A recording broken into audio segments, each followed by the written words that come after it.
Audio Jungle.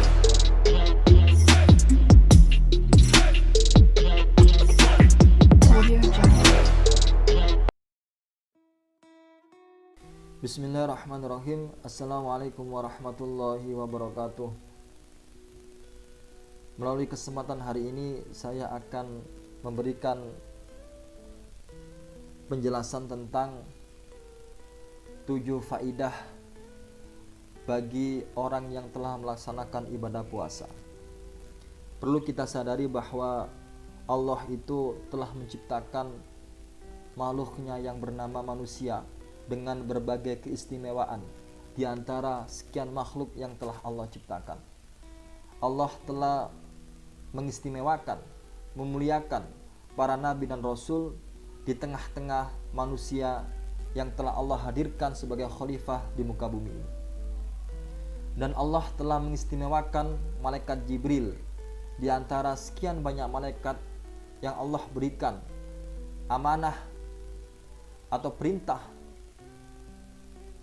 Dan Allah juga mengistimewakan hari Jumat di antara 7 hari dalam satu pekan. Allah juga mengistimewakan bulan suci Ramadan di antara 12 bulan dalam satu tahun. Hal ini menunjukkan bahwa bulan suci Ramadan itu mempunyai kedudukan yang sangat tinggi, sehingga tidak heran jika para ulama itu memberikan penjelasan bulan Ramadan ini seakan-akan seperti matahari yang cahayanya mampu mengalahkan seluruh bintang, atau manfaatnya itu lebih besar dibandingkan bintang-bintang yang lain. Dan bahkan ketika matahari ini muncul, cahayanya mampu meredupkan segala bintang yang ada di tata surya. Tidak hanya itu, para ulama juga memberikan gambaran karena istimewanya bulan suci Ramadan ini seakan-akan seperti istimewanya Nabi Yusuf di antara sekian saudaranya. Dan begitu istimewanya Yusuf sehingga Nabi Yakub sangat mencintai Nabi Yusuf.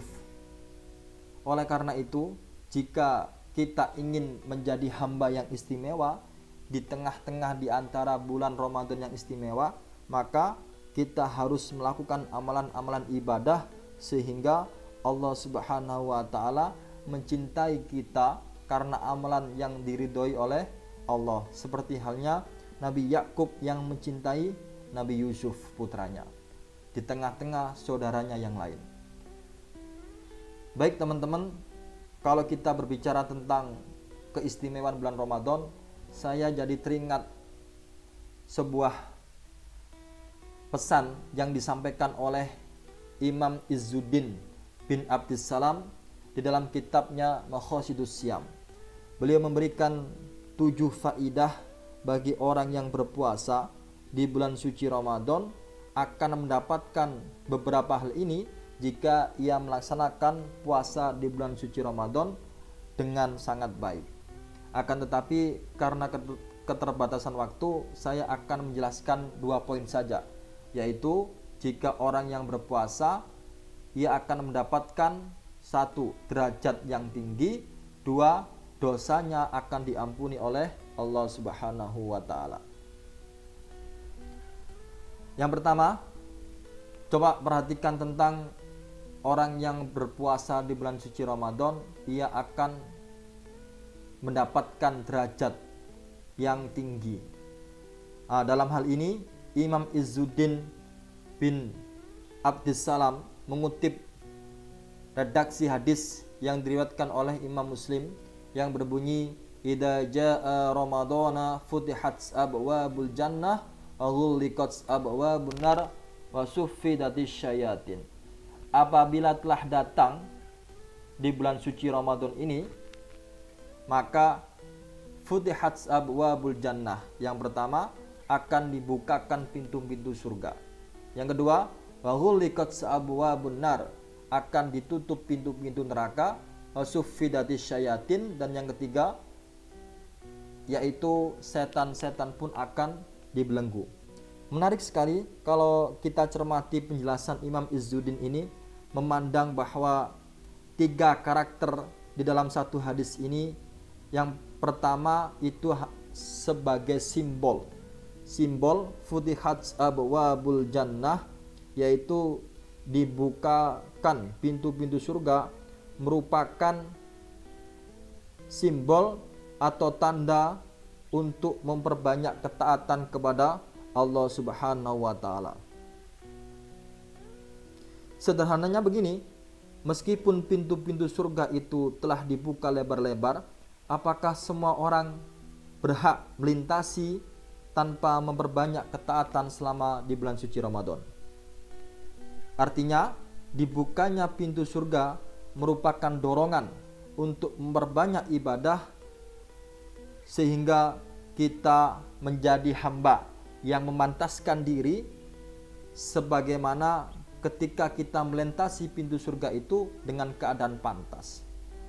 Sama halnya kalau misalkan ketika kita diundang untuk menghadiri sebuah acara di istana negara, pasti kita akan memakai baju yang rapi dengan disertai wangi-wangian, dan tidak mungkin dengan keadaan yang tidak sopan memakai baju yang tidak layak.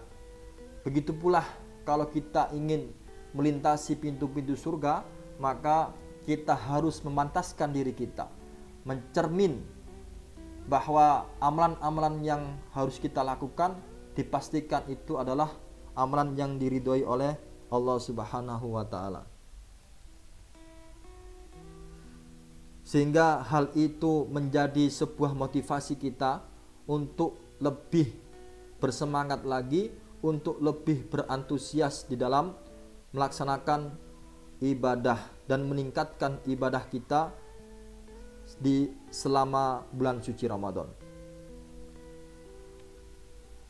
Poin yang kedua, wahuliqat abwabun nar. Ditutuplah pintu-pintu neraka.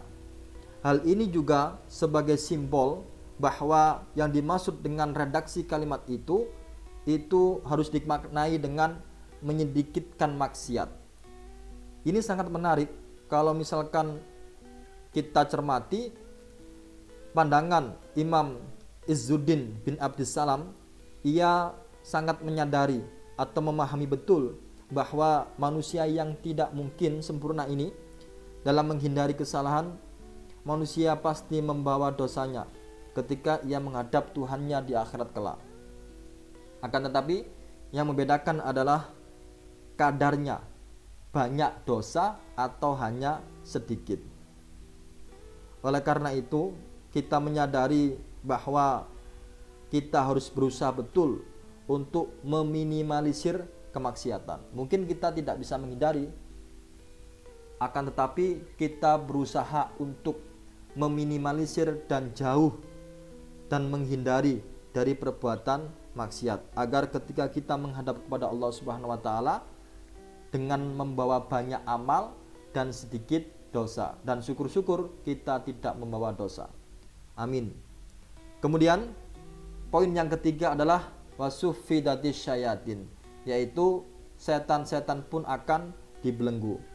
Ini juga merupakan simbol, kalau kita cermati, bahwa simbol di sini itu sebagai tanda terputusnya bisikan lembut setan bagi orang-orang yang berpuasa di bulan suci Ramadan. Artinya apa?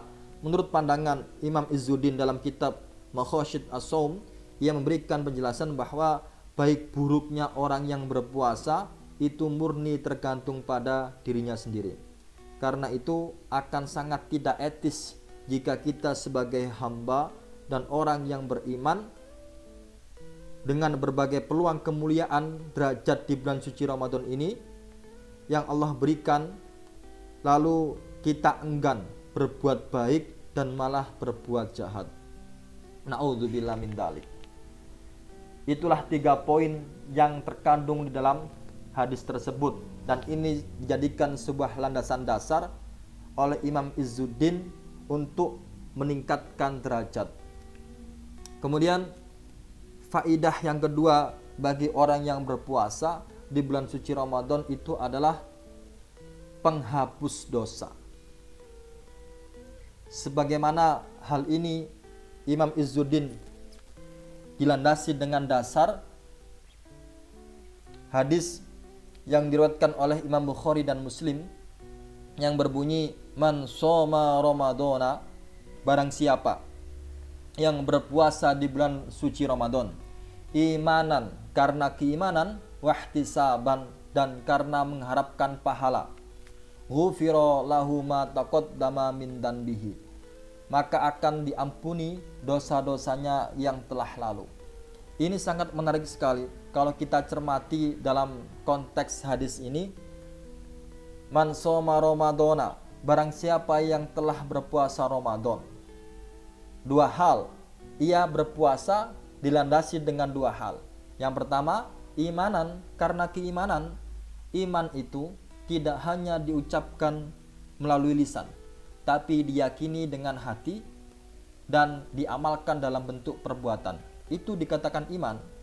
Jadi orang yang beriman tidak hanya serta-merta mengaku bahwa dirinya beriman, tapi harus dibuktikan dengan amal soleh. Logikanya sama halnya ketika seorang suami kemudian mengaku mencintai istrinya, maka cinta itu tidak hanya diucapkan melalui lisan, tapi juga harus dibuktikan dengan perbuatan, yaitu menafkahi lahir dan batinnya. Begitu pula dengan ketika kita mengaku bahwa saya beriman kepada Allah Subhanahu wa Ta'ala. Dan yang kedua, dilandasi dengan ihtisaban, mengharapkan pahala. Mengharapkan pahala di sini ini harus diartikan dengan merendahkan diri, memohon pahala kepada Tuhan Allah Subhanahu wa Ta'ala. Jadi jika kita sebagai hamba yang berpuasa di bulan suci Ramadan karena dasar keimanan dan karena mengharapkan pahala, tidak mengharapkan yang lain, maka poinnya adalah ia akan mendapatkan ghufira lahu ma taqaddama min danbihi. Dosa-dosanya yang telah lalu akan diampuni oleh Allah Subhanahu wa Ta'ala. Oleh karena itu, di kesempatan bulan suci Ramadan ini, marilah kita berlomba-lomba untuk meningkatkan kualitas keimanan kita dan menjaga